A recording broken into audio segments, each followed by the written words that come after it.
Bonjour à toutes et à tous. Moi, je voulais revenir sur un cas assez concret et plutôt une bonne nouvelle.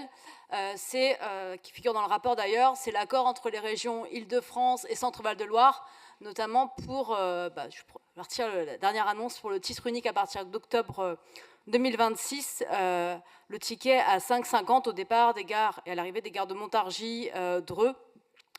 et l'intégration de la gare de Malesherbes dans la tarification francilienne, donc avec le ticket à 2,55 pour les occasionnels et l'abonnement Navigo pour les annuels. Et en fait, c'est le fruit en fait, d'un long travail de concertation et avec le territoire. En fait, ça ne s'est pas fait du jour au lendemain, et je vais me permettre de faire un petit historique, parce qu'en fait, c'est un combat de longue haleine où la région était partie prenante, les élus locaux, les associations de défense d'usagers et les opérateurs. Là, 2026, du coup, le ticket unique à 5,50 pour les occasionnels.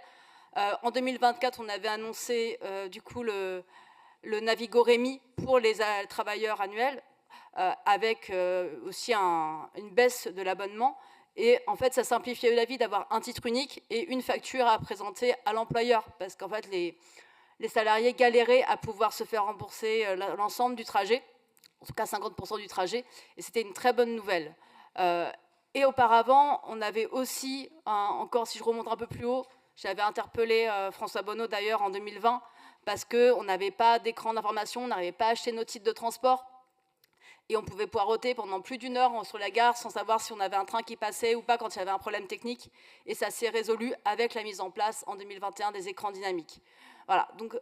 pour des gares, notamment je pense à Dordy-Ferrières, qui devaient fermer au début des années 2010 et qui finalement,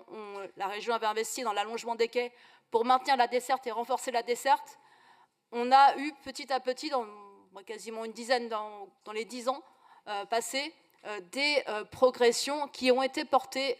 par le dialogue continu avec le territoire. C'est mentionné dans le rapport, ce dialogue continu, et ça a des effets concrets. Et ça soulage des milliers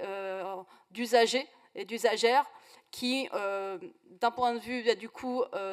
tranquillité de voyage, parce qu'il n'y a plus la peur de ne pas être en règle quand on prend les transports, parce qu'en fait, les bassins de vie de Montargis et Dreux, en fait, on va souvent en région parisienne pour plusieurs raisons, pour se soigner, pour étudier, pour travailler, aussi pour les loisirs. Je vais vous demander de conclure, chers collègues. Voilà, et